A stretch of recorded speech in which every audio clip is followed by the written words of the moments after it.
1. Robert Johnson. Robert Johnson holds the first story that gave birth to the idea that musicians could trade their souls for fame. The story of Robert Johnson isn't just about music. It's about mystery, fear, and the thin line between genius and the supernatural. Robert Johnson was a poor, wandering blues guitarist from the Mississippi Delta, born in 1911. His early years were spent in fields and small towns, moving from one place to another with nothing but a worn guitar and a dream. People knew him as a quiet man, one who wanted desperately to master the blues, but few believed he ever would. And then, something changed. Johnson vanished from his community for almost a year. When he returned, his transformation was beyond belief. The same people who once mocked his rough playing now stood silent as he performed. His guitar sounded alive, fast, flawless, and filled with emotion that no one had ever heard before. His voice carried something raw, something almost unearthly. The suddenness of it all was impossible to ignore. Word began to spread. Robert Johnson had gone down to the crossroads at midnight and made a deal with the devil himself. In exchange for his soul, the devil gave him mastery over music. It sounds like fiction, but listen to his recordings, and you'll understand why people believed it. Songs like Crossroad Blues and Hellhound on My Trail are drenched in haunting imagery. He sings about being hunted, chased by invisible forces, trapped in a world he can't escape. For many, it sounded less like poetry and more like confession. But the truth, as always, is far more human and perhaps even more tragic. During that missing year, Johnson is believed to have studied under an older blues musician named Ike Zimmerman. They would practice at night, sometimes in graveyards where it was quiet. That eerie setting might have birthed the myth that still follows Johnson to this day. By 1936, Johnson had recorded 29 songs, just 29, but they would shape the sound of modern music. Decades later, artists like Eric Clapton, Keith Richards, and Bob Dylan would call him a genius, a man who defined what the blues could be. Yet fame didn't bring him fortune. Johnson died young, just 27, under mysterious circumstances. Some said poison. Others whispered it was the devil finally collecting his debt. No one truly knows. What we do know is that the story of Robert Johnson became the foundation for an entire cultural belief that fame itself comes at a cost. His legend at the crossroads marked the beginning of the idea that talent could be bought, that the devil waits for anyone desperate enough to make a deal. Was it real? No one can say for certain. There's no proof of any pact, only the myth, a myth that still shadows the world of music to this day. And maybe that's what makes it powerful, because whether it was a deal with darkness or just the result of obsession and genius, Robert Johnson's story still forces us to ask one question: how much would you give for greatness? 2. Ozzy Osbourne. If Robert Johnson's story created the legend of selling one's soul, Ozzy Osbourne's life made that legend feel real. This case would change how the world looked at music, fear, and fame itself. In the early 1960s, John Michael Osbourne was just another working-class kid from Birmingham, England. He grew up poor, shy, and troubled. His future seemed already written: small jobs, small life, maybe even prison. But like many lost souls in post-war England, Ozzy found escape through music. He started a band with a few friends, and they called themselves Black Sabbath. No one could have guessed that this group would soon be accused of opening the gates of hell. Before fame, Ozzy's life was simple: factory work by day, music at night. But when Black Sabbath released their self-titled debut album in 1970, everything changed. The record began with the sound of rain, thunder, and a single church bell tolling in the distance. Then came the riffs, heavy, slow, and dark. It was something no one had ever heard before. Audiences were both fascinated and terrified.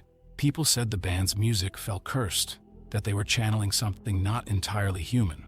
Ozzy's stage presence only added fuel to the fire. The pale face, the trance-like movements, the voice that sounded both powerful and possessed. To many, it was proof that this man wasn't just performing darkness, he was living it. Soon, Ozzy became known worldwide as the Prince of Darkness. Rumors spread fast. People claimed the band practiced satanic rituals, that their lyrics were messages to the devil. Religious groups protested outside their concerts. Some claimed to see strange figures in the audience. Others swore the band's logo itself carried demonic symbols. The hysteria grew in the 1980s when Ozzy's solo career took off, his onstage antics biting the head off a bat, using crucifixes and blood imagery blurred the line between theater and reality. The media called him a monster, parents feared him, but millions of fans saw him differently, not as a servant of evil, but as a man unafraid to face it. What most people didn't see was the human beneath the image. Ozzy struggled with addiction, chaos, and loss. His life behind the curtain was a storm of its own, a man caught between fame and self-destruction. And maybe that's why the sold soul myth fit him so perfectly. His success always seemed to come with a cost. So, did Ozzy Osbourne really sell his soul to the devil? The answer is no, at least not in the way people think. The darkness surrounding him wasn't demonic, it was deliberate. The satanic themes, the black imagery, the inverted crosses, they were all performance, a way to shock, to stand out, to build a myth strong enough to last decades. But even if it wasn't real, it worked. The world called him evil, and in doing so, they made him immortal. Ozzy himself once said, "The devil has never given me anything. Everything I've got, I earned the hard way." And yet, even now, the image sticks. Maybe it's because we want to believe that the music we fear has a source beyond human reach. Maybe the idea of a man shaking hands with the devil at midnight makes more sense than a story about hard work and obsession. What's certain is that Ozzy Osbourne turned darkness into a brand. He became a symbol, not of evil, but of how far one man can go when he embraces the shadows everyone else runs from. The legend of the Prince of Darkness isn't about the devil taking a soul. It's about a man who found power in what terrified others and turned it into history. 3. David Bowie. By the time David Bowie stepped onto the stage in the early 1970s, the world had already seen darkness in music, but never anything quite like him. He didn't just perform songs, he became someone else entirely. And for some, that transformation felt supernatural. Before the fame, Bowie was just a struggling young artist from Brixton, London, born David Robert Jones. He bounced between failed bands, strange experiment sound, and a deep fascination with art, theater, and the occult. He read about mysticism, numerology, and the writings of Aleister Crowley, a man once called the wickedest in the world. Bowie wasn't chasing fame. He was chasing identity, something bigger, stranger, more cosmic than himself. Then, in 1972, the world met Ziggy Stardust, a character Bowie claimed had come to him like a vision. Ziggy wasn't human. He was an alien rock star sent to Earth with a message. Bowie said Ziggy arrived one night, fully formed in his mind. It was as if the music and the persona had been delivered to him from somewhere else. What followed was chaos, a wave of stardom that consumed him. Bowie's performances blurred the line between man and myth. He wore lightning bolts on his face, sang about starmen waiting in the sky, and talked about spirits, energies, and strange rituals that guided his art. Fans were mesmerized. Critics were baffled. Some began to ask if Bowie was more than just a musician, if he had tapped into something beyond this world. It didn't help that Bowie seemed to encourage the idea. He once admitted to studying Crowley's occult writings, and he filled his lyrics with symbols of rebirth, death, and transformation. His 1971 album, Hunky Dory, referenced the Golden Dawn, an ancient secret society tied to mystic practices. His fascination with the occult ran deep enough that during the mid-70s, Bowie reportedly kept bottles of his own urine in his home, believing witches might steal it to cast spells on him. He was living in a world where art and obsession became one, and the more he transformed, the more people began to believe he wasn't just creating personas, he was channeling something through them. But fame, as always, demands a price. By 1975, Bowie was spiraling, lost in cocaine addiction, paranoia, and hallucinations. He claimed to see demons in his swimming pool. He spoke about spirits watching him. It was as if the very personas that made him famous were now consuming him from the inside out. And then, just as suddenly as Ziggy Stardust had appeared, Bowie killed him off live on stage. He announced the character's death mid-performance, shocking the audience. Some said it was just theatrics. Others believed Bowie had finally broken free from whatever dark inspiration had taken hold of him. Was David Bowie's genius the result of a deal with something dark? Probably not. But his story proves that sometimes the devil doesn't need to offer you fame. Art itself can become the deal. Bowie blurred the boundaries between creation and possession, and in doing so, he built one of the most enduring legends in music. When asked about the rumors later in life, Bowie laughed.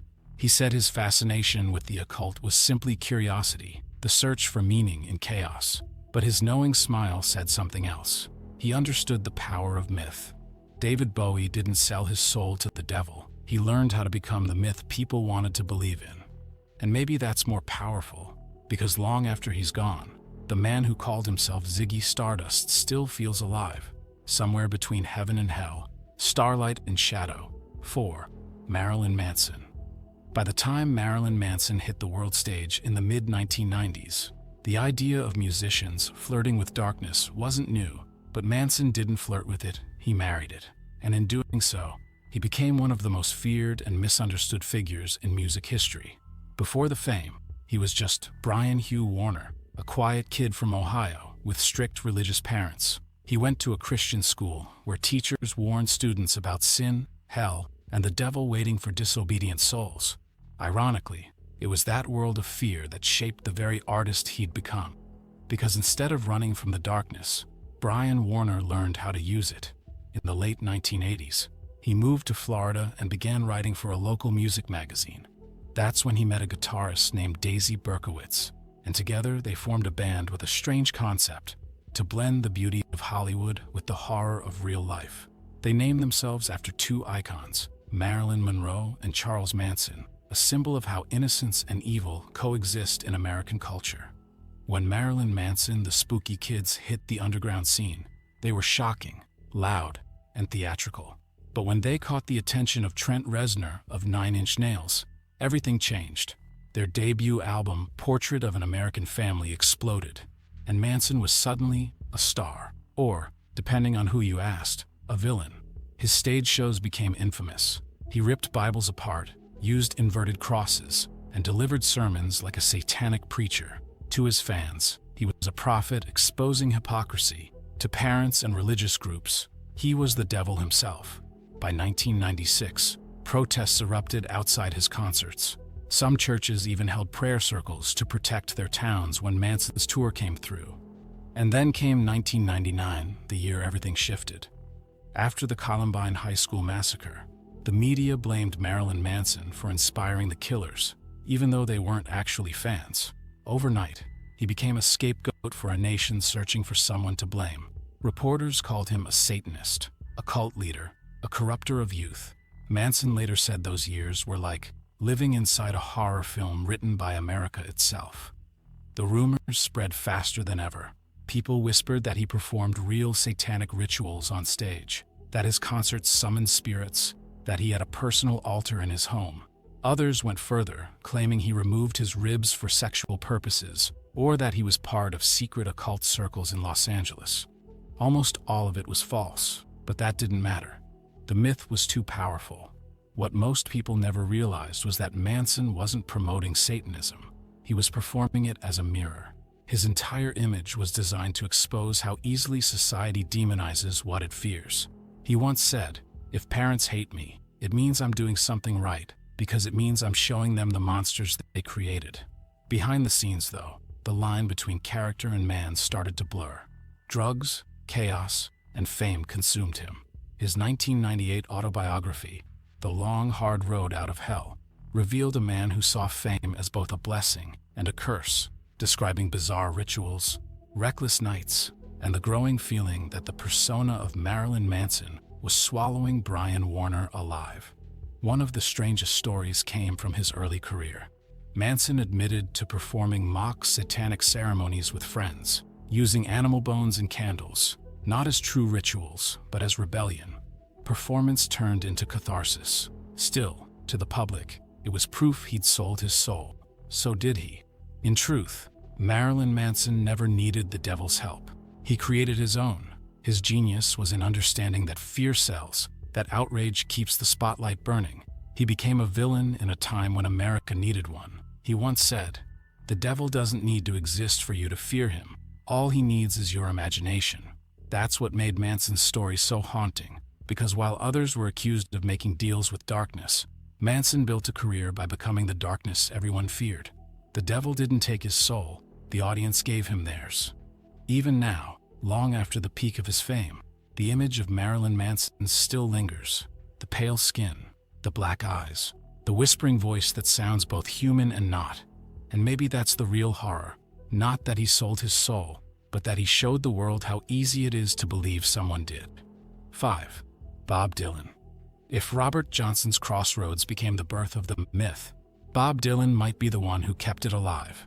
Decades later, when Dylan spoke about his own mysterious deal, the world listened and wondered if history was repeating itself. Before the fame, Dylan was just Robert Zimmerman, a shy young man from Hibbing, Minnesota. He grew up in a small mining town, restless and searching for something bigger. His obsession was music, old blues, folk songs, the kind of sound that told stories about life, pain, and God. He left home for New York City in 1961 with almost nothing, just a guitar, a harmonica, and a dream. At first, he played small clubs in Greenwich Village, covering old folk standards and writing songs about injustice, faith, and rebellion. He was good but not yet great. Then, seemingly out of nowhere, his songwriting changed. His voice, once ordinary, carried something raw and prophetic. His lyrics began to sound like scripture, poetic, symbolic, and strange. Within a few short years, Bob Dylan went from an unknown busker to the voice of a generation's songs, like Blowin' in the Wind and The Times They Are A-Changin', made him a cultural prophet. His fame didn't just rise, it exploded. And like every story in this list, people began to ask, how does a man go from nowhere to legend so fast? The myth might have faded until Dylan himself reignited it. In a rare 2004 interview with CBS's 60 Minutes, Dylan spoke openly about his success. When asked why he was still touring at his age, he smiled and said something that sent chills through everyone watching. "I made a bargain a long time ago, and I'm holding up my end." The interviewer pressed, "With whom?" Dylan replied, "With the chief commander, on this earth and in the world we can't see." The moment became iconic. Some laughed it off as a metaphor, others weren't so sure. The way Dylan said it, calm, serious, almost reflective, made it sound less like a joke and more like a confession. People started digging. They noticed that early in his career, Dylan had been obsessed with Robert Johnson, the very same bluesman rumored to have met the devil at the Crossroads. Dylan had even said Johnson's music felt haunted, like it was whispering from another world. The parallels were too perfect to ignore. But Dylan's story didn't stop there. In the late 1960s, he suffered a mysterious motorcycle accident that nearly killed him. He disappeared from public life for years, only to return with a completely different sound. Quieter, older, almost spiritual. Some said it was rebirth. Others whispered it was the price of his bargain finally coming due. Throughout his career, Dylan's lyrics have carried traces of the supernatural, references to fate, destiny, and forces unseen. In Man in the Long Black Coat, he sings, "There are no mistakes in life. Some people say, it's true sometimes. You can see it that way." To some, it sounds like philosophy. To others, it's a reminder that maybe Dylan knows something about fate the rest of us don't. Was it real?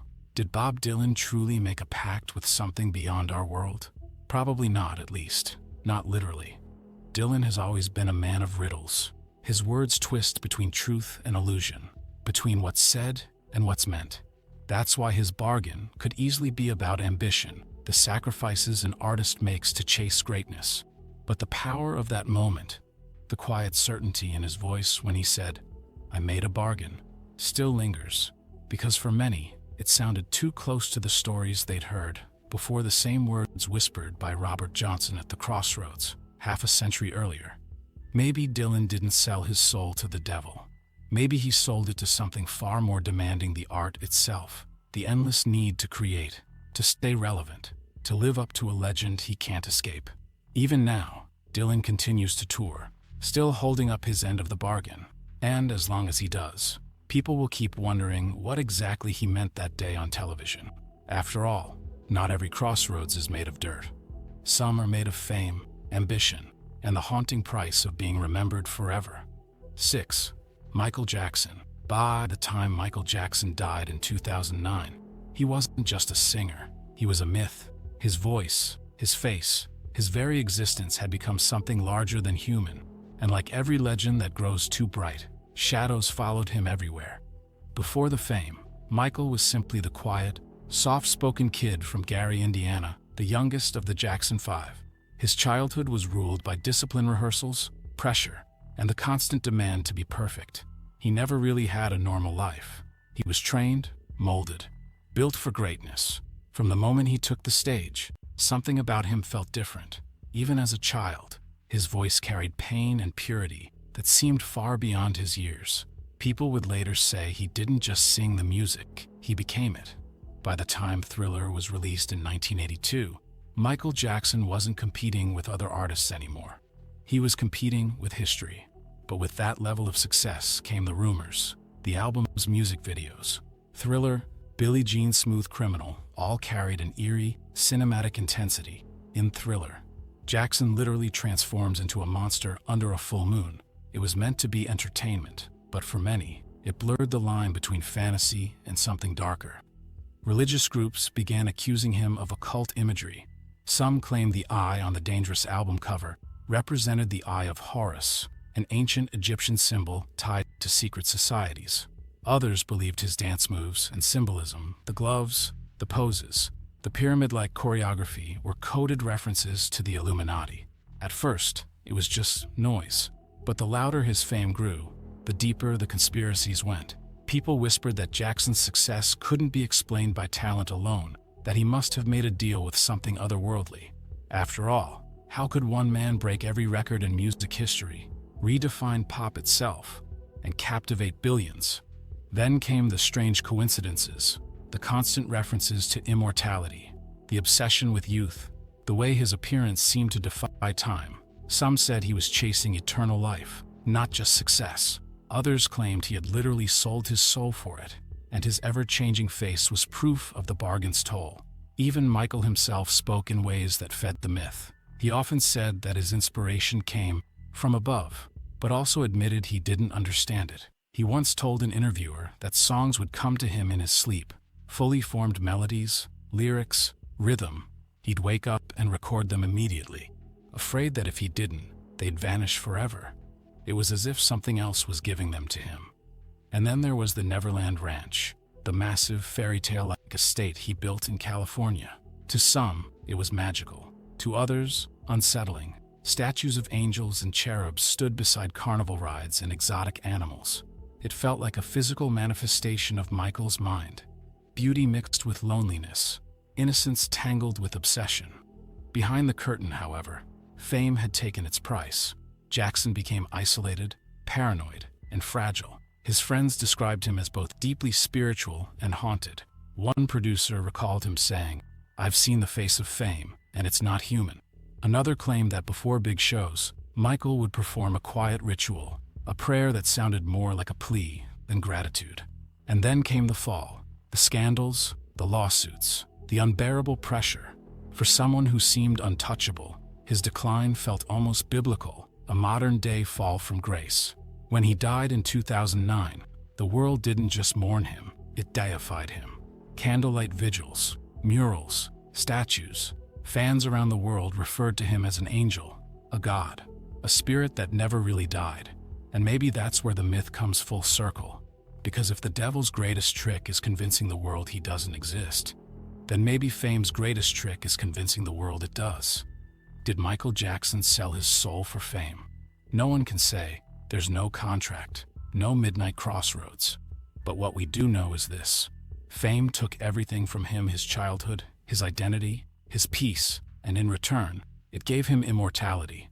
Even now, his presence lingers. Street performers moonwalk in every corner of the world. His voice echoes through speakers decades after his death.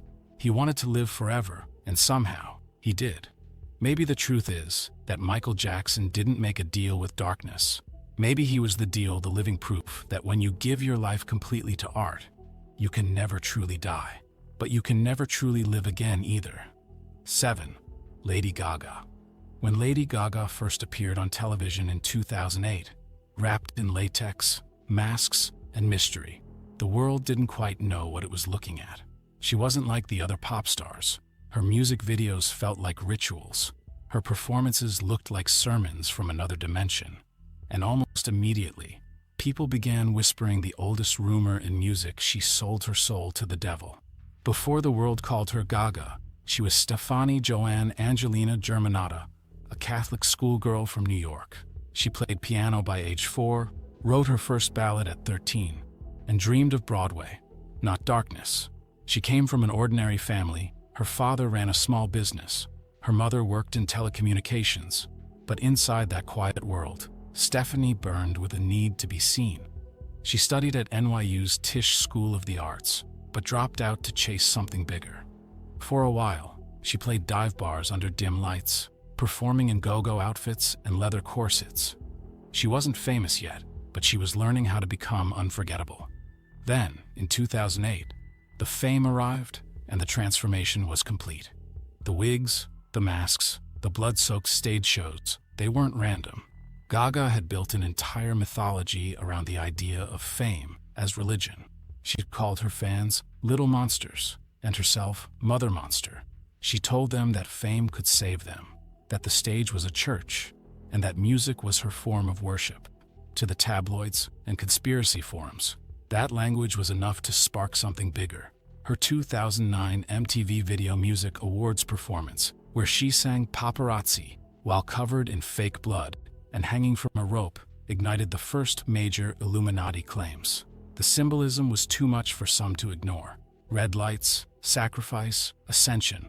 Was she mocking death or celebrating it? The rumors only grew. Fans noticed her music videos were filled with triangles, eyes, and ritualistic poses. The Bad Romance video shows her crawling from a white coffin, surrounded by masked figures, before being chosen by unseen powers. On the internet, people claimed it was the symbolic initiation into the Illuminati, a visual story of selling one's soul for fame. Then came the quote that sealed it. During an old backstage interview, Gaga was asked about her relentless ambition. She smiled and said, "I swear to Lucifer, I'm not lying."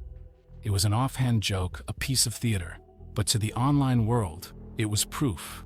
Other strange details began to feed the myth. Some crew members from her Monster Ball tour described her pre-show rituals, meditations, candle circles, whispered chants for energy and focus. To Gaga, it was performance psychology. To conspiracy theorists, it was spell work. What made Gaga's story different from everyone else's, though, was that she invited the darkness. She didn't run from the accusations. She used them. She filled her visuals with even more symbols, crosses, veils, bleeding eyes, knowing that every image would be dissected, debated, and feared. She turned controversy into oxygen. Behind the performance, however, was a woman still trying to understand what she'd created. Fame brought power, but also isolation. Gaga has spoken openly about her struggles with trauma, pain, and mental health. She once said, "Fame is a prison you build with your own hands." In that single sentence, she revealed the real bargain, not with the devil, but with the machine of fame itself. Was Lady Gaga truly part of something dark? No evidence ever proved it, but that was never the point. The power of the myth wasn't in truth. It was in belief. She built a world where the sacred and the profane danced together, where religion and rebellion became the same song.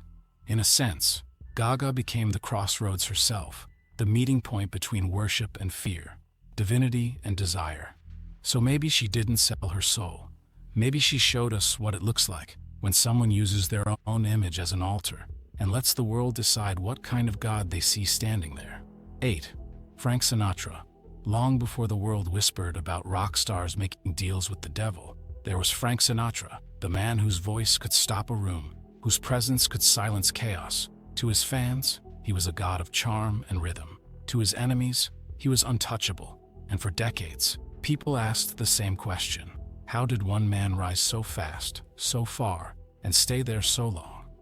Before the fame, Sinatra was just a skinny kid from Hoboken, New Jersey, the son of Italian immigrants.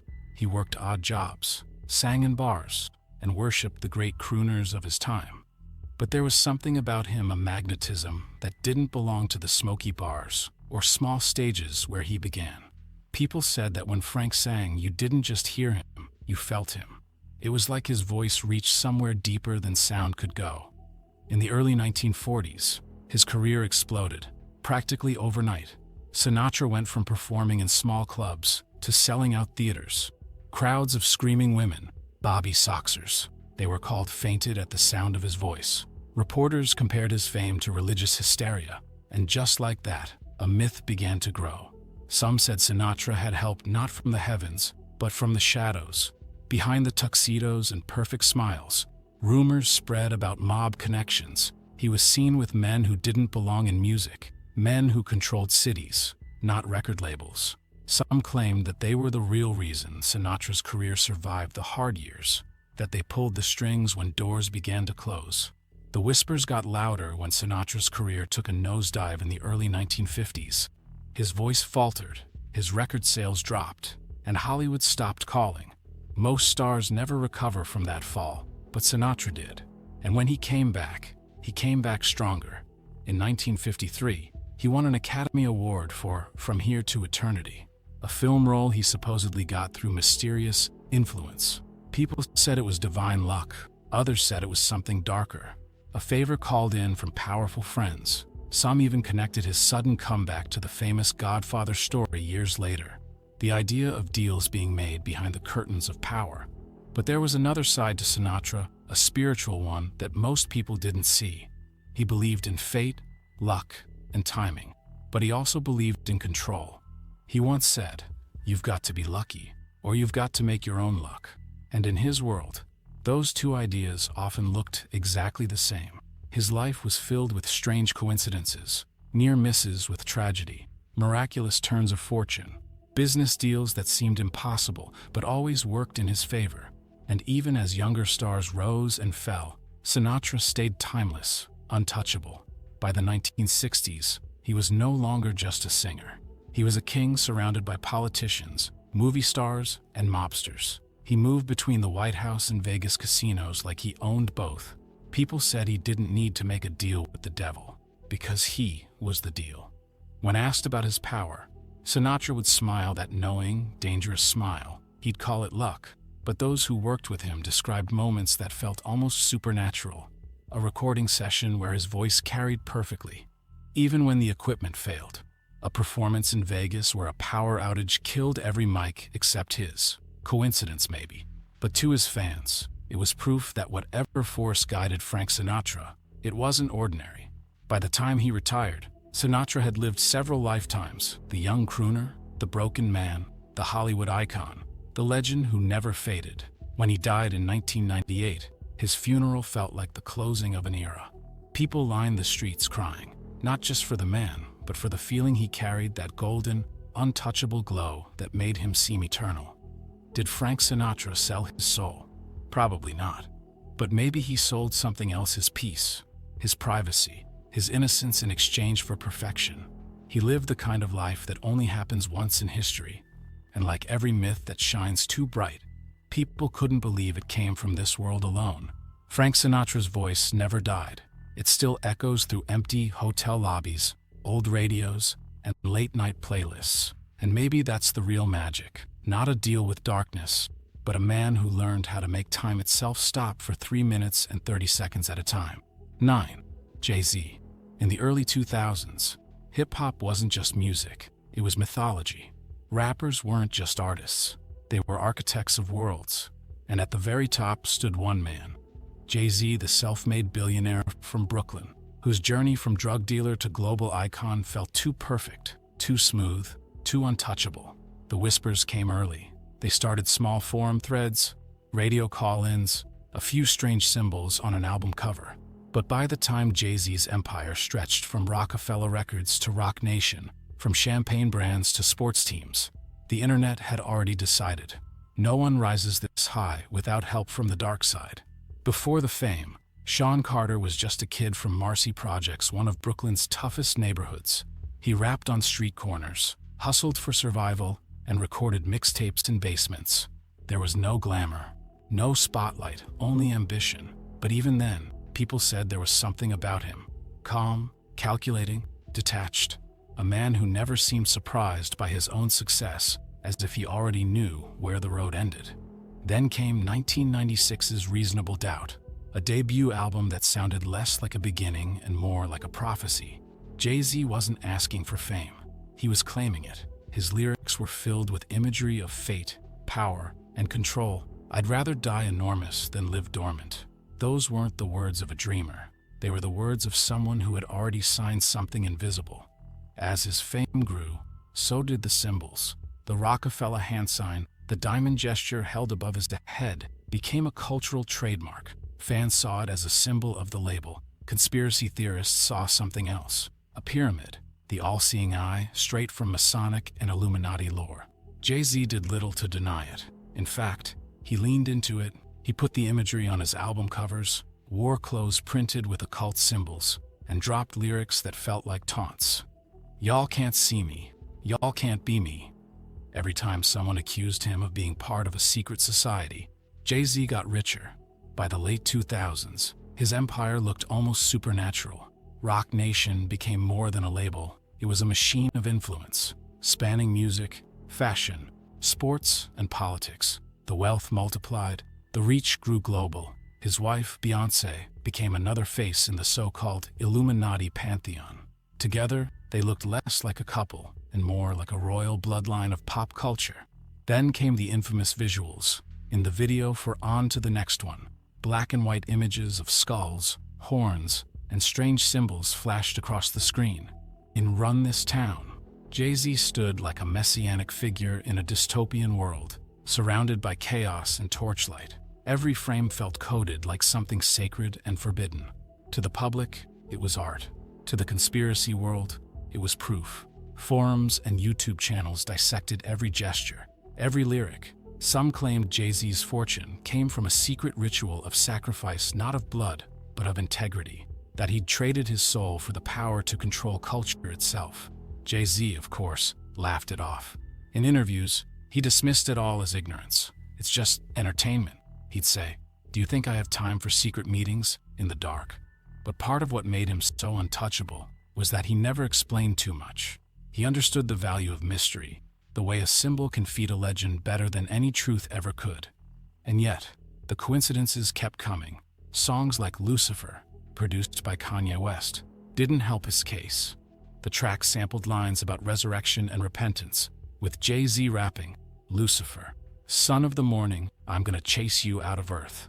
It was art, yes, but it blurred the line between sermon and spell. As his empire reached billionaire status, the myth solidified. Jay-Z wasn't just a rapper anymore.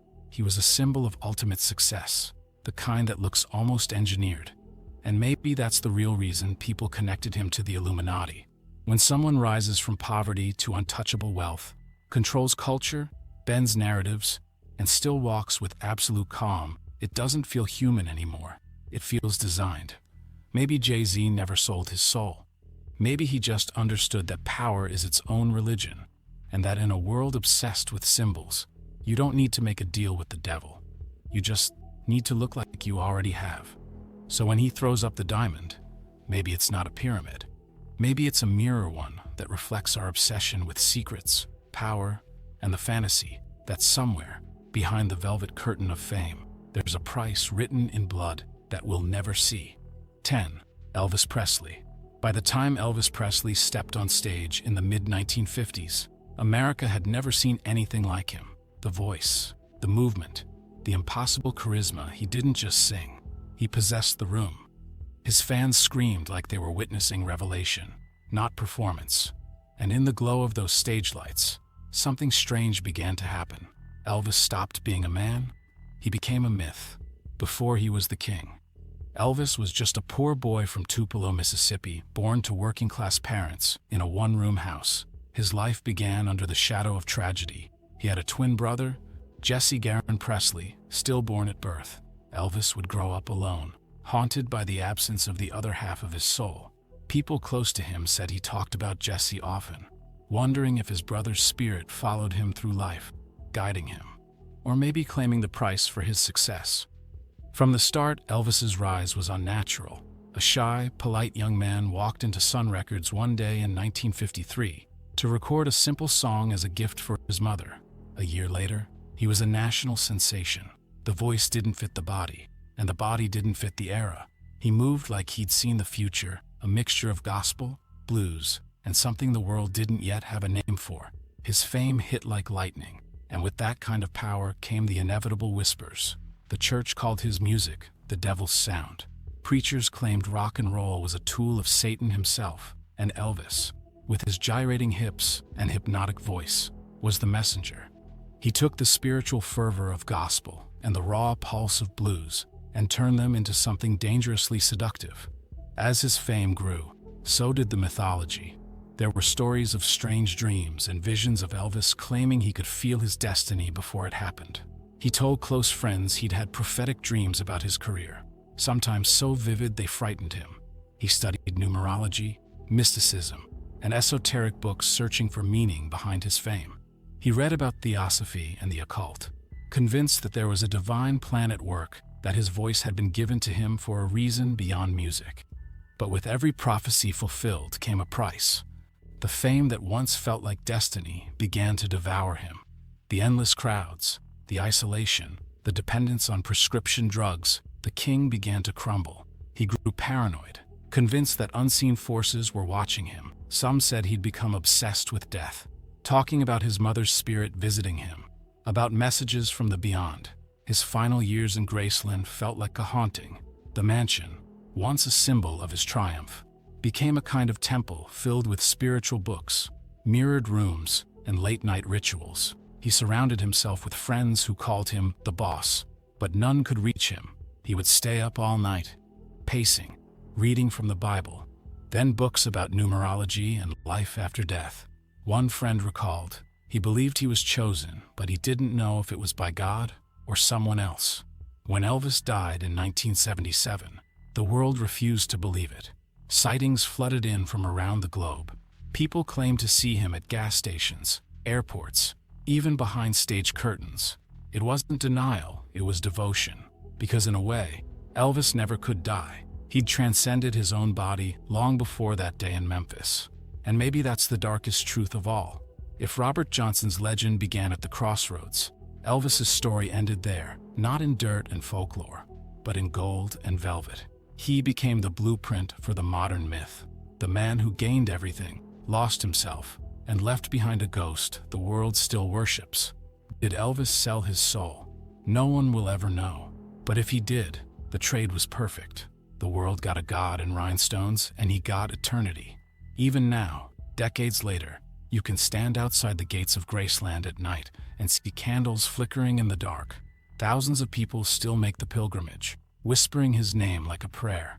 They don't just remember Elvis Presley, they believe in him. And that's how every legend ends, not with proof, but with faith. From the lonely crossroads of Mississippi to the glittering halls of Hollywood, every era of music seems to echo the same whisper. Fame comes with a price. Some called it ambition, some called it luck, others called it a deal one that no one can see, but everyone can feel. Robert Johnson strummed his blues into legend. Ozzy Osbourne danced with darkness and turned fear into spectacle. Bowie wore the mask of a star who knew too much, while Marilyn Manson made that mask his face. Dylan heard the call of something he couldn't name. Gaga built an empire out of the same symbols that once condemned her. Sinatra charmed the world and ruled from the shadows. Jay-Z built a dynasty that felt designed by invisible hands. And Elvis, he didn't just sing for heaven. He became the reason people believed in it. Different times, different faces, but the same song, a melody about power, temptation, and the fragile line between the divine and the damned. Maybe no one ever sold their soul. Maybe that's just how we explain the impossible, how we make sense of people who burn too bright to be human. Because deep down, we all want to believe there's something more behind the curtain, something guiding the gifted, choosing the chosen, deciding who gets to live forever through music. And perhaps that's the real deal, not with the devil, but with us. Because as long as we keep listening, as long as we keep repeating their names, their stories never die. So the question isn't who sold their soul, it's who's still paying the price.